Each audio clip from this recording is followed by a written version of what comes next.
10ನೆಯ ಹೆಜ್ಜೆ ದುರ್ಬಲತೆಯ ಹೆಜ್ಜೆ. ಯೇಸು ಶಿಲುಬೆಯ ಹಾದಿಯಲ್ಲಿ ಮೊದಲನೆಯ ಸಾರಿ ಬೀಳುತ್ತಾರೆ. ಶಿಲುಬೆಯ ಭಾರ ಹಾಗೂ ದೇಹದ ನಿಶಕ್ತಿ, ನಮ್ಮ ಪಾಪಗಳ ಭಾರ ಅವರನ್ನ ನೆಲಕ್ಕೆ ಬೀಳಿಸುತ್ತದೆ. ಅಂತೆಯೇ ನಮ್ಮ ಜೀವನದಲ್ಲೂ ಸಹ ನಾವು ಅನೇಕ ಸಾರಿ ಬೀಳುತ್ತೇವೆ.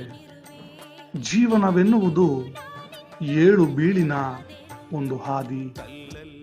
ಹೀಗಿರಲಾಗಿ ನಾವು ಬಿದ್ದಾಗ ಕುಗ್ಗದೆ ಪ್ರಭುವಿನಂತೆ ಶಕ್ತಿಯನ್ನ ಪಡೆದು, ದುರ್ಬಲರಾಗಿದ್ದರೂ ಸಹ ನಾವು ಬಲ ಹೊಂದಿದ್ದೇವೆ ಎಂಬಂತಹ ಮನೋಭಾವವನ್ನ, ಭರವಸೆಯನ್ನ ದೇವರ ಮೇಲೆ ಇರಿಸಿ ಜೀವಿಸಲು ಪ್ರಯತ್ನಿಸೋಣ.